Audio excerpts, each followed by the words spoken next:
मध्य प्रदेश से एक बड़ी तकलीफ़देह खबर आई है और वो खबर आमतौर पर लोगों को भरोसे के लायक नहीं लगती अगर उसका एक वीडियो नहीं होता। भाजपा का एक नेता है, स्थानीय नेता, जो एक भाजपा विधायक का प्रतिनिधि भी है।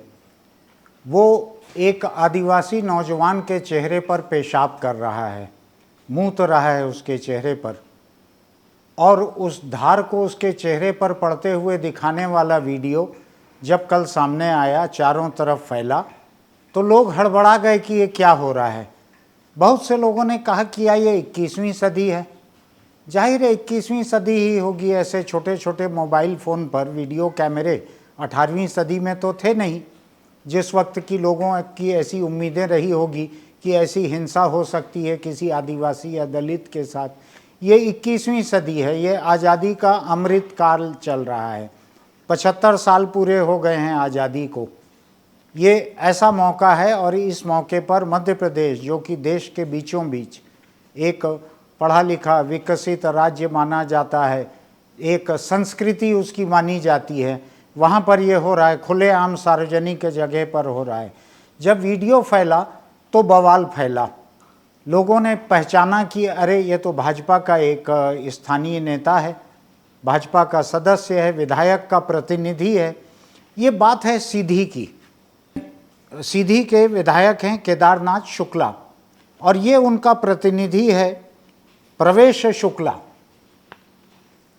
हालांकि ये सामने आने के बाद में केदारनाथ शुक्ला ने इनकार कर दिया है कि वो उनका प्रतिनिधि नहीं है, लेकिन उसके कई इश्तहार छपे हुए हैं, उसकी होर्डिंग की तस्वीरें हैं, उसने जगह जगह अपने को विधायक प्रतिनिधि के रूप में लिखा है और उसका समाचार भी छपा है अखबारों की। विधायक ने यहाँ पर इसको अपना प्रतिनिधि बनाया है। इन सब के बावजूद विधायक ने आज पल्ला झाड़ लिया है। अब सवाल ये उठता है कि ये कौन सी नौबत है ये कि नशे में धुत खड़ा हुआ दिखता, झूमता हुआ दिख रहा है, एक नौजवान के मुंह पर ये पेशाब कर रहा है और वो नौजवान विरोध करने की हालत में भी नहीं दिख रहा है। सच कहूं और ईमानदारी की बात यह है कि वो नौजवान भी नशे में दिख रहा है। या तो वो विचलित है, विक्षिप्त है कि विरोध करने की हालत में नहीं है, उठने की हालत में नहीं है। पेशाब तो दूर रहा, किसी के चेहरे पे अब पानी भी फेंकेंगे अगर, तो भी वो चौंक कर, छटपटा कर, झपट कर उठेंगे, वहाँ से हिलेंगे। ये नौजवान हिलने की हालत में नहीं है। ये बाद में पता लगता है कि ये एक आदिवासी नौजवान था। बाद में ये पता लगता है कि इस आदिवासी नौजवान की तरफ से एक हलफनामे पे दस्तखत किया गया या करवाया गया कि ये दोनों ही नशे की हालत में थे और ऐसा कोई उन्होंने इसके साथ बर्ताव नहीं किया, ऐसा कोई पेशाब उसके चेहरे पे नहीं की। ये प्रवेश शुक्ला के जो विरोधी हैं वो लोग इसको फैला रहे हैं, इस बात को। ऐसा उसकी तरफ से एक एफिडेविट, हलफनामा पेश किया गया है बचने के लिए। लेकिन जितनी किरकिरी हुई है, मुख्यमंत्री शिवराज सिंह चौहान ने तुरंत घोषणा की, बिना इस घटना का जिक्र किए हुए, कि सीधी जिले का एक वीडियो सामने आया है।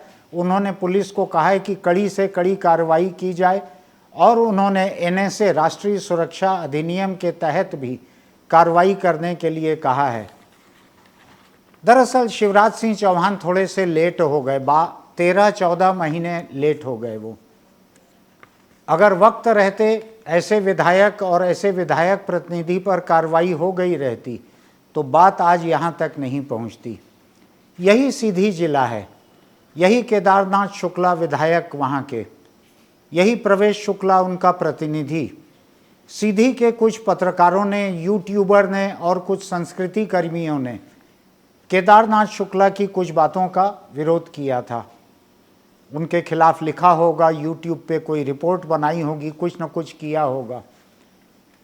ऐसे पौन दर्जन, 1 दर्जन लोगों को पकड़कर थाने में बुलवाया गया, थाने में रखा गया और इन सब के कपड़े उतार दिए गए। वहाँ पे केवल जांघिए में थे ये सारे के सारे लोग। और इनकी तस्वीरें खींची गई थाने के भीतर, हिरासत के भीतर, लॉकअप में, हवालात में बैठे हुए, थानेदार के टेबल के सामने खड़े हुए। ये लोग इतने पत्रकार, संस्कृति कर्मी, यूट्यूबर केवल जांघिए में खड़े हैं, उनकी तस्वीरें खींची गई, उनको फैलाया गया चारों तरफ। और ये कहा जाता है कि केदारनाथ शुक्ला का विरोध करने की वजह से, उनकी आलोचना करने की वजह से इसी प्रवेश शुक्ला ने इन लोगों का पुलिस के साथ मिलकर ये इंतजाम किया। ये नाम नया सामने नहीं आया है, ये नाम उस समय भी सामने आया था। मैंने इन दोनों का रिश्ता तलाशने की कोशिश की। जब विधायक जी ने कहा कि उनका इससे कोई लेना देना नहीं है, लोगों ने बताया कि आपकी तस्वीरें इसके साथ हैं चारों तरफ, तो उन्होंने कहा कि मुख्यमंत्री, मंत्री सब लोग आते हैं, लोगों से मिलते हैं, जनसभा में जाते हैं, कार्यक्रम में जाते हैं, कोई भी उनके साथ फ़ोटो खिंचवा लेते हैं। ऐसा कह के उन्होंने इसको हल्का करने की कोशिश की। लेकिन जब मैंने प्रवेश शुक्ला के फेसबुक पेज को देखा तो उसमें पहली मुनादी यही है कि वो भारतीय जनता पार्टी का है। उसका विधायक के साथ फ़ोटो जो है वही उसका कवर पेज है फेसबुक पर। उसकी जितनी पोस्ट हैं उसमें से अधिकतर पोस्ट इन्हीं विधायक की हैं, भाजपा विधायक की, थोड़ी बहुत भाजपा की हैं। और तो और इन भाजपा विधायक को कोई मंत्री चिट्ठी लिखते हैं कि आपके विधानसभा क्षेत्र का मैंने ये काम किया है, तो वो चिट्ठी भी इसने प्रवेश शुक्ला ने पोस्ट की है अपने फेसबुक पेज। जाहिर है कि वो विधायक का करीबी था, समाचार छपा हुआ था कि किसी जगह पर विधायक ने इनको अपना प्रतिनिधि बनाया है। आज जब उसकी पेशाब की धार सामने आ गई है, आदिवासी के मुंह पे गिरती हुई, तो विधायक जी कन्नी काट रहे हैं, उससे अनजान बन रहे हैं। खैर, यहाँ पे मैं दो चीज़ों को और जोड़ना चाहता हूँ। मैं केवल इतनी बात को लेकर नहीं आया हूँ। देश में लोगों का आदिवासियों के लिए क्या रुख है, इसको समझने की ज़रूरत है। अगर हम केवल इसी एक घटना को अलग से सोचने लगेंगे और इसी में गिरफ्तारी और सज़ा के बाद संतुष्ट हो जाएंगे तो देश के आदिवासियों का व्यापक मुद्दा धरे रह जाएगा। यहाँ पे आदिवासियों के कुछ और मुद्दों को देखने की ज़रूरत है। मैं अभी एक बहुत आम दिखते हुए एक व्यक्ति का एक वीडियो सुन रहा था, जो उसने यूनिफॉर्म सिविल कोड के बारे में कहा है, समान नागरिक संहिता, एक जैसा कानून तमाम धर्मों के लोगों के लिए रहे। इसको प्रधानमंत्री जी इसी मध्य प्रदेश में बोल के गए थे भोपाल में हफ्ता 10 दिन के भीतर ही, कि किस तरह से एक परिवार के अलग अलग सदस्य, उनके लिए अलग अलग कानून होगा तो घर कैसे चल सकेगा, इस किस्म की बात कर गए थे। इसने एक बड़ी दिलचस्प बात कही इस आदमी ने, इसका नाम भी मुझको याद नहीं है, बहुत ही आम व्यक्ति है। उसने बड़े साफ साफ कहा कि किस तरह से समान नागरिक संहिता के नाम पे देश को धोखा दिया जा रहा है। उसने कहा कि देश के जो कानून राज्य मंत्री थे किरण रिजिजू, उन्होंने इस्तीफा क्यों दिया? क्योंकि अभी समान नागरिक संहिता का ये कानून आने वाला है और किरण रिजिजू का अपना राज्य अरुणाचल प्रदेश, जहां आदिवासी हैं पूरे के पूरे, वो पूरे के पूरे आदिवासी इस पे भड़क जाएंगे, सारे के सारे। इसलिए उन्होंने इस्तीफा दिया, इसलिए किसी और को ये मंत्रालय दिया गया। कहा होगा किरण रिजिजू ने कि मेरी कॉन्स्टिट्यूंसी खत्म हो जाएगी, मेरे वोटर खत्म हो जाएंगे, इसलिए ऐसा किया गया, ऐसा उन्होंने कहा। तो मुझको याद आया कि हाँ, ऐसा हुआ था और हम समझ नहीं पा रहे थे कि क्यों हटाया गया है या क्यों विभाग बदला गया है। दूसरी बात, उत्तर पूर्व के जितने राज्य हैं उनके आदिवासी भड़के हुए हैं समान नागरिक संहिता की बात पर, तमाम राज्यों के, और इनमें से कई राज्यों में भाजपा की सरकार है वहाँ की स्थानीय पार्टियों के साथ, जो कि अनिवार्य रूप से स्थानीय आदिवासी पार्टियां हैं। वो सारी के सारी खिलाफ हैं। उन्होंने खुलकर कहा है, एक एक ने अपने नाम से, अपने चेहरे से बयान दिया है कि आदिवासी इसके खिलाफ हैं। तो ये समझने की ज़रूरत है कि केवल भाजपा के एक विधायक का, भाजपा का प्रतिनिधि आदिवासियों के मुंह पे पेशाब नहीं कर रहा है, ये देश पूरा का पूरा आदिवासियों के मुंह पर पेशाब कर रहा है समान नागरिक संहिता की बात करके। ये समझने की ज़रूरत है। हम सीधी जिले के एक नौजवान के मुंह पर धार को देखकर इसको खत्म न मान लें कि अब वो राष्ट्रीय सुरक्षा अधिनियम में गिरफ्तार हो गया है। देश में जगह जगह आदिवासियों के साथ हो रहा है, उसको समझने की ज़रूरत है। छत्तीसगढ़ के बस्तर में जहाँ पे आदिवासियों में से कुछ लोग हिंदू धर्म में शामिल हो रहे हैं, कुछ लोग ईसाई धर्म में शामिल हो रहे हैं, कुछ लोग आदिवासी बने रहना चाहते हैं। 3 किस्म के आदिवासी वहाँ पे हो गए हैं। तो जो आदिवासी वहाँ के ईसाई बने हैं, उनके लोगों को गांव में अपनी खुद की ज़मीन पर भी लाश दफन करने नहीं दी जा रही। उनको पुलिस ले जाके, दूर ले जाके किसी शहर में, कस्बे में, जिला मुख्यालय में, ईसाई कब्रिस्तान में उनकी लाश दफन कर रही है। क्योंकि वहाँ के लोग, जो लोग उनके ईसाई बनने से नाराज़ हैं, जो हिंदू ईसाई बने हैं, वो लोग, जो आदिवासी हिंदू बने हैं, वो लोग नाराज़ हैं, लाश दफन नहीं करने दे रहे हैं। तो ये मामला अपनी ज़मीन पे कोई दफन ना हो सके, ये सीधी की उस धार से कम नहीं है, ये समझने की ज़रूरत है। जिसकी लाश को पुलिस ले जाके दूसरे शहर में, दूसरे कस्बे में दफन करवा रही है, ये समझने की ज़रूरत है।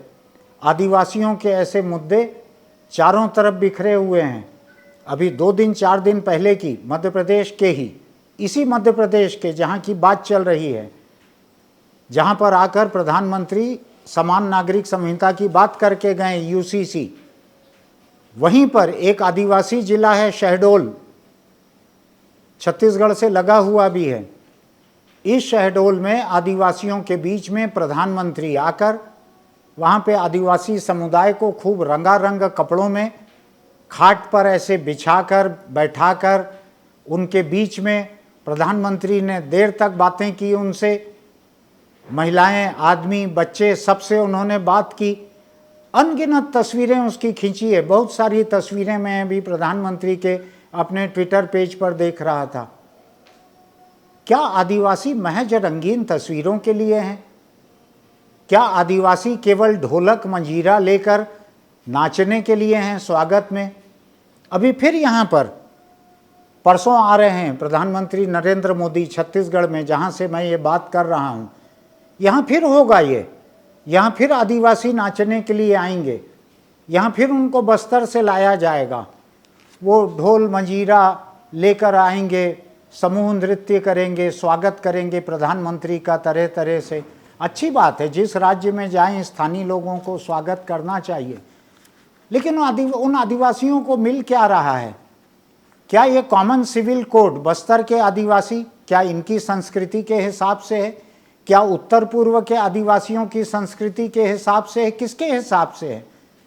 और ये याद रखने की ज़रूरत है कि जिन हिंदू मुस्लिम को एक करने के लिए, जिन हिंदू मुस्लिम को बराबरी का दर्जा देने के लिए इन आदिवासियों के रीति रिवाज, उनके अपने आदिवासी धर्म, उनकी पारिवारिक व्यवस्था, उनके कानून, इन सब को कॉमन सिविल कोड में घोलने की, कूटने की, पीसने की जो कोशिश चल रही है, ये आदिवासी किसी भी आधुनिक धर्म के लाखों साल पहले के हैं। ये सारे आधुनिक धर्म जिसमें हिंदू, ईसाई, मुस्लिम, ये सब कुछ हजार साल के हैं।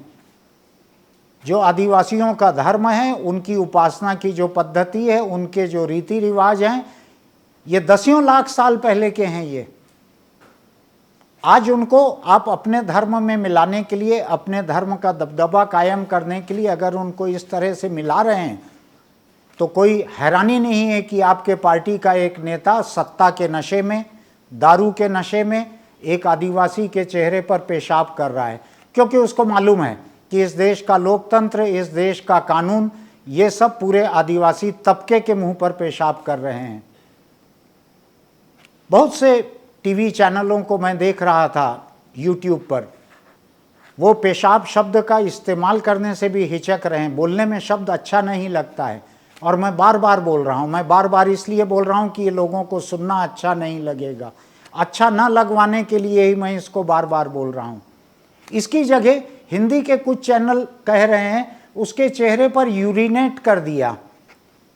देश की अधिकांश आबादी को डिक्शनरी देखनी पड़ेगी कि इसका क्या मतलब होता है, इसके क्या हिज्जे होते हैं। यानी उसने कुछ ऐसा इतना गंदा काम किया है कि जिसको आप हिंदी में बोल भी नहीं सकते। उसने काम इतना गंदा किया है कि आप हिंदी में बोल भी नहीं सकते।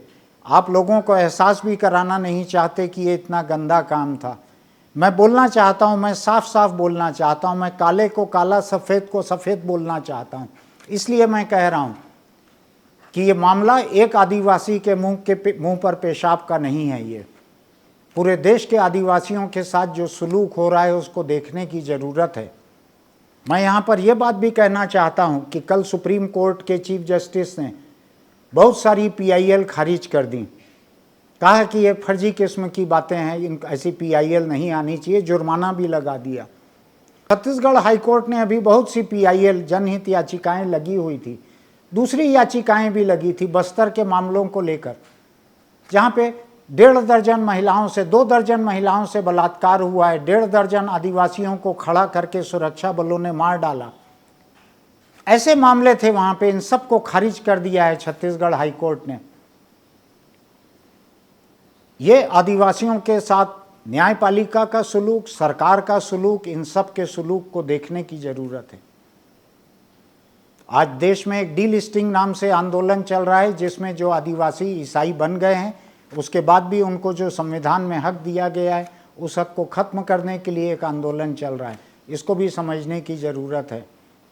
तो मैंने बात शुरू की है सीधी के इस आदिवासी के चेहरे पर एक भाजपा विधायक के प्रतिनिधि के मूतने को लेकर। उसकी सज़ा जो होनी है होगी, कोई अदालतें बहुत बड़ी सज़ा इस पे नहीं दे देंगी। लेकिन मैं इस मौके पर याद दिलाना चाहता हूँ कि हिंदुस्तान का गैर आदिवासी तबका, खासकर सवर्ण तबका, आदिवासी समाज के साथ क्या कर रहा है, पूरी की पूरी सत्ता आदिवासियों के साथ क्या कर रही है। हो सकता है कि ये समान नागरिक संहिता असल मुद्दा ना हो, सरकार की सचमुच में नीयत ना हो, केवल ये 2024 तक की नीयत हो। जो भी होगी, आप अपने देश के लोगों को दहशत में जीने पर मजबूर करके क्या हासिल कर रहे हैं। आदिवासियों से जुड़ी हुई एक और बात बोलना चाहता हूँ। जिस छत्तीसगढ़ में 2 दिन बाद प्रधानमंत्री आ रहे हैं, इसी छत्तीसगढ़ में 4 दिन पहले केंद्रीय रक्षा मंत्री राजनाथ सिंह आकर गए। राजनाथ सिंह बहुत बड़े नेता हैं। वो उत्तर प्रदेश जैसे बड़े राज्य के मुख्यमंत्री रहे हैं, लगातार केंद्रीय मंत्री रहे हैं। राजनाथ सिंह भाजपा के राष्ट्रीय अध्यक्ष रहे हैं और भाजपा के वो बरसों तक छत्तीसगढ़ के प्रभारी भी रहे हैं। तो वे छत्तीसगढ़ को बहुत अच्छे से जानते हैं। और इस छत्तीसगढ़ में करीब 1/3 आबादी आदिवासी है, करीब 1/3 सीटें आदिवासी आरक्षित हैं। ऐसे में एक आदिवासी जिले कांकेर में राजनाथ सिंह गए। उन्होंने वहाँ पर सार्वजनिक सभा के मंच से भाषण दिया। चुनाव को कुछ ही महीने हैं, तो तमाम केंद्रीय मंत्री बारी बारी से आ रहे हैं, बारी बारी से जगह जगह उनके भाषण हो रहे हैं। कोई बुराई नहीं है, सभी लोग ऐसा करते हैं। जो राजनाथ सिंह बरसों तक छत्तीसगढ़ के प्रभारी रहे हैं भाजपा के, वो वहाँ पर कांकेर की आम सभा में उन्होंने प्रधानमंत्री नरेंद्र मोदी के विदेश प्रवासों का जिक्र करते हुए बड़े खुलासे से कहा, और उनकी आंखें सीधी जनता की आंखों से मिली हुई थी। उन्होंने बहुत साफ साफ बुलंद आवाज़ में कहा कि प्रधानमंत्री जब अमेरिका गए तो अमेरिका के राष्ट्रपति ने उनसे क्या कहा, उनकी क्या तारीफ़ की, कैसे बताया कि लोग उनके ऑटोग्राफ लेना चाहते हैं, उनकी तारीफ़ में क्या क्या कहा। प्रधानमंत्री नरेंद्र मोदी जी से जब ऑस्ट्रेलिया के प्राइम मिनिस्टर मिले तो उन्होंने कहा कि आप तो दुनिया के बॉस हैं। बाद में इस शब्द को हिंदुस्तान के कुछ इलेक्ट्रॉनिक मीडिया ने उठा लिया था और हर एक के स्क्रीन पर बॉस बॉस बॉस दिख रहा था। खैर, ये राजनाथ सिंह ने नहीं कहा, ये मेरे शब्द हैं। फिर मैं राजनाथ सिंह के शब्दों पर लौटूं तो उन्होंने एक ऐसे देश का नाम लिया कि प्रधानमंत्री जब पापुआ न्यू गिनी गए, मुझको शक था कि ये नाम मुझको याद रहेगा कि नहीं, मैं बोल पाऊंगा कि नहीं, इसलिए मैं लिख कर भी लाया था इस नाम को। तो राजनाथ सिंह ने ये कहा कि प्रधानमंत्री नरेंद्र मोदी जब पापुआ न्यू गिनी गए तो वहाँ के प्रधानमंत्री ने उनके पैर छू लिए। ये बात सही है, मैंने भी देखा टीवी पर, उनको किया उन्होंने सम्मान में ऐसा। लेकिन इसके तुरंत बाद वहीं का वीडियो है, उसी आम सभा का वीडियो है, जब राजनाथ सिंह जी आदिवासियों की चर्चा करते हैं, आदिवासी समाज की, जब आदिवासी समाज का देश में क्या योगदान है, आदिवासी संस्कृति कितनी महान है, आदिवासी संस्कृति कैसी है, बहुत सामान्य बातें, उन बातों को कहते हुए राजनाथ सिंह हर चौथे हर छठवें शब्द पे नीचे लिखे हुए भाषण को देखते हैं, फिर आधा दर्जन शब्द बोलते हैं, फिर नीचे देखते हैं, फिर 4 शब्द बोलते हैं, फिर नीचे देखते हैं, फिर 6 शब्द बोलते हैं। प्रधानमंत्री की तारीफ में अलग अलग देश के लोग क्या क्या कहते हैं उनको जुबानी याद है, लेकिन छत्तीसगढ़ के देश के आदिवासियों के बारे में सामान्य बात, जो कि 5वीं या 8वीं के निबंध में लिखी जाने वाली सामान्य बातें हैं, उन सामान्य बातों को कहते हुए हर चौथे हर छठवें शब्द में राजनाथ सिंह को लिखा हुआ भाषण देखना पड़ता है तो वो वाक्य पूरा कर पाते हैं। एक एक वाक्य में उनको एक से ज़्यादा बार नीचे देखना पड़ता है। ये इस देश के आदिवासियों को लेकर नेताओं की समझ है। मैंने ऐसी ही समझ अफसरों में देखी है। मैंने ऐसी ही समझ को लेकर फेसबुक पर 2 दिन पहले लिखा था कि जब कभी किसी आदिवासी ज़िले में किसी कलेक्टर या एसपी की पोस्टिंग की जाए तो उसके पहले 3 महीने के लिए उनको अनिवार्य रूप से आदिवासी समाज का अध्ययन करवाया जाए। लोग वहाँ चले जाते हैं, उनको किसी तरह की समझ नहीं रहती है आदिवासी मुद्दों की। ठीक वैसे ही जैसे कि आज आदिवासियों सहित पूरे देश में एक कॉमन सिविल कोड की बात हो रही है। अल्पसंख्यक एक अलग दहशत में है, ईसाई बन चुके आदिवासी अलग दहशत में है, आदिवासी रीति रिवाज से जीने वाले अलग दहशत में हैं, मुस्लिम, पारसी, बौद्ध इन धर्मों के रीति रिवाज को मानकर शादी करने वाले, विरासत तय करने वाले, गोद लेने वाले, अंतिम संस्कार करने वाले, ये तमाम लोग अलग दहशत में हैं। क्या है ये? किस लिए इतनी दहशत की जा रही है? क्या ये लोकतंत्र के मुंह पर पेशाब करने जैसा नहीं है? क्या ये इंसानियत के मुंह पर मूत देने जैसा नहीं है? सोच के देखिएगा। मेरी जुबान आपको गंदी लग सकती है, लेकिन जो हो रहा है देश में वो इससे कम गंदा नहीं है, इसलिए मैं बार बार इन शब्दों का इस्तेमाल कर रहा हूँ। किसी और खबर को लेकर आपके बीच फिर आता हूँ। आपको ये अच्छा लगता हो वीडियो हमारा तो सब्सक्राइब कीजिए, नोटिफिकेशन की बटन दबाइए। हिफाजत से रहिए।